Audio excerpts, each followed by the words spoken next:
Hello, students. This is assistance on the Socratic Seminar text about the Buchenwald, and that is related to what you were learning in your language arts class as you were reading the diary of Anne Frank. So I have already numbered the numbered the paragraphs, as you can see, and there are quite a few, 23, but as you can see, quite a few of them are just literally one sentence because they broke them up as quotes. I am going to use the laser pointer, and I am going to do my best with German pronunciation. I will explain a few additional things, so I hope you can follow along. So this is pronounced Buchenwald. So in German, W's are as V's, and V's come out as W's.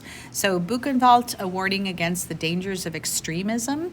When we talk about this word extremism, we are really meaning politically extreme. So when Adolf Hitler takes over, his plan, called the Final Solution to rid Germany of Jews, is a pretty extreme idea. And that is an example of extremism. So you're going to see this word quite a bit throughout the reading. The author is Christoph Strack. It was written very recently, April 6th, though it just came out not too long ago. And it is an article from DW. DW stands for Deutsche Welle, which is a German news organization. So you can actually just look up dw.com. They have all kinds of stories. I tell you at the end of this that this article was originally written in German.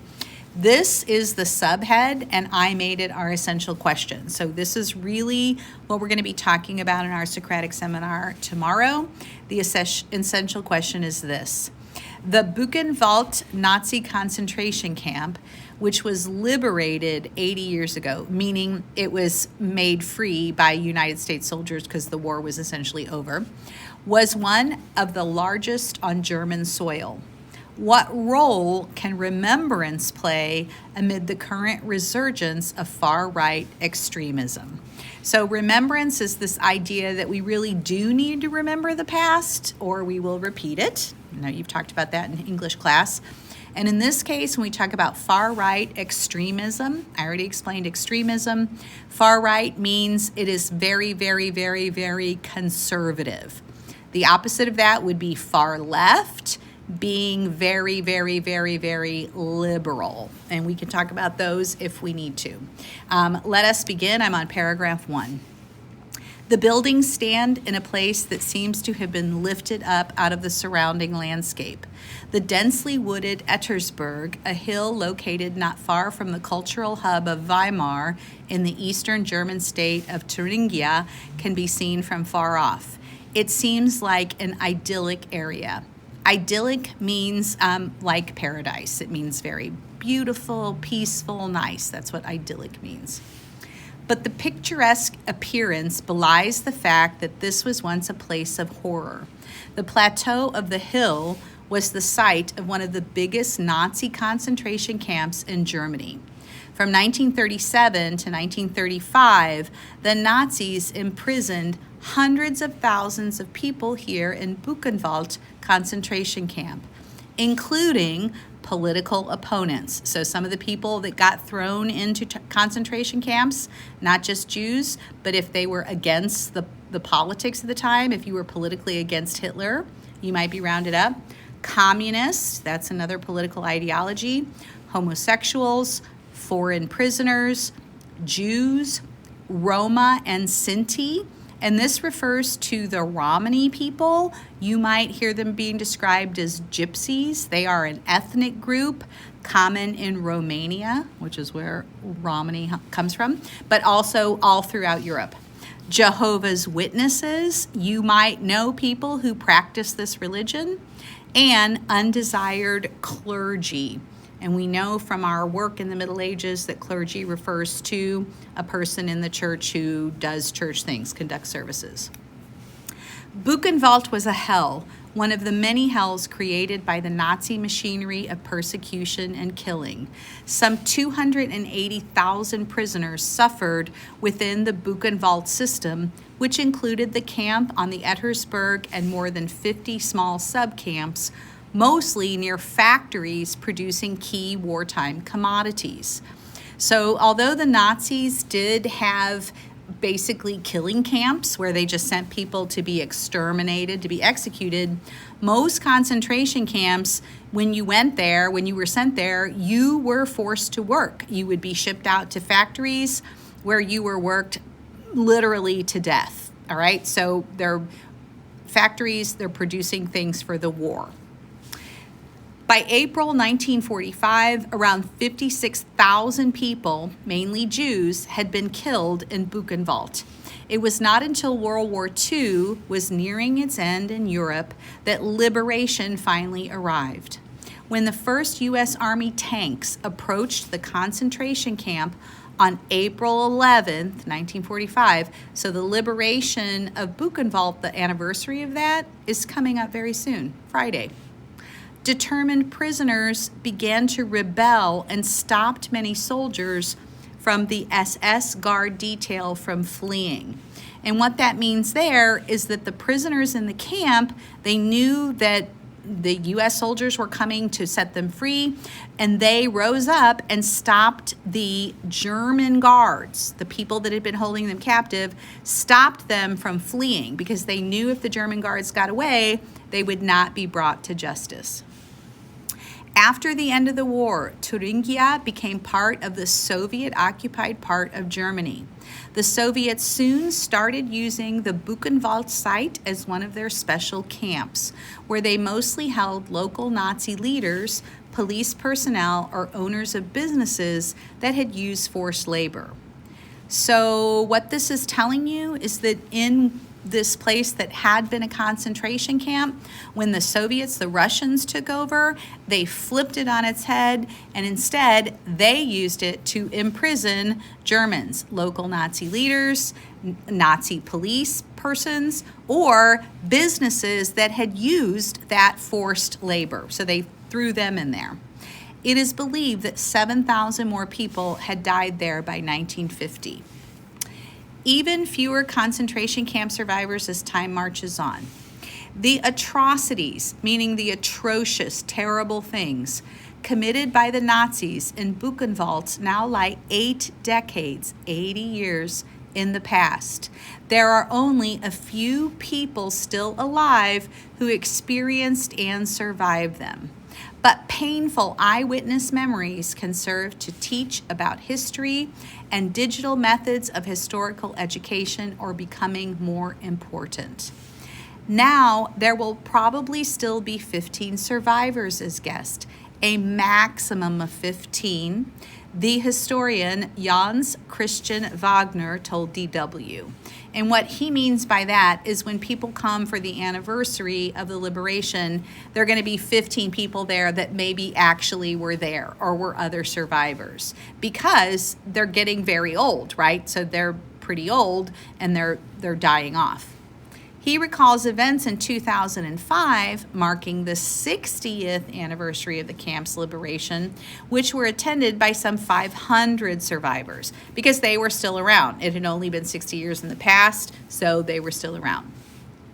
Wagner is the director of the Buchenwald and Mittelbau Dora Memorials Foundation. We are all responsible for remembering, every single citizen, he said, stressing the importance of taking a stand and speaking out against racism, far-right extremism, and anti-Semitism. And you know from your learning that anti-Semitism is prejudice, particularly directed against Jews. That's what that means. Wagner also spoke about the current political situation. Thuringia, surrounding Weimar, is one of the German states where the far-right Alternative for Germany, and in German that comes up as AfD because Germany is Deutschland, so that's what the D is for, party is particularly popular. In federal elections in February 2025, just a couple months ago, the party received a 38.6% of the vote here, more than in any other German state. Right-wing authoritarian and far-right movements are gaining in strength worldwide, including in Germany, Wagner says. In Thuringia, we are at the center of the storm, he said, describing the situation as extremely worrying. For a long time, we thought that people had learned their lesson from the Nazi era, he said, noting that the insights gained were now in danger of fading. Paragraph 14. Wagner pointed out that in the AfD milieu, Nazism and its crimes are often systematically downplayed, and Nazi ideology is even glorified. He warned that there was a diminishing awareness that addressing the Nazi dictatorship was of fundamental importance for democratic structures in Germany. Criminal damage and threats against Buchenwald Memorial staff. Remembrance sites, and what we mean by that are places that have been preserved so we can remember them. Remembrance sites outside the Buchenwald Memorial have been vandalized several times. In 2024, Wagner himself received direct threats. He said that his colleagues at the memorial site are occasionally worried about their personal safety. We shouldn't let ourselves be intimidated, but still be careful, he said. Paragraph 18. The extensive memorial in Buchenwald includes several sites that serve as warnings. The crematorium, where Nazis burnt the bodies of their victims. The field, where their ashes were deposited. The parade ground.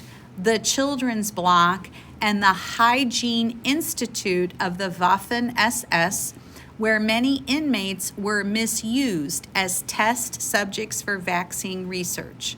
So it is well documented that the Nazis performed medical experiments on inmates of concentration camps. In this case, it's telling you that they used them for vaccine research.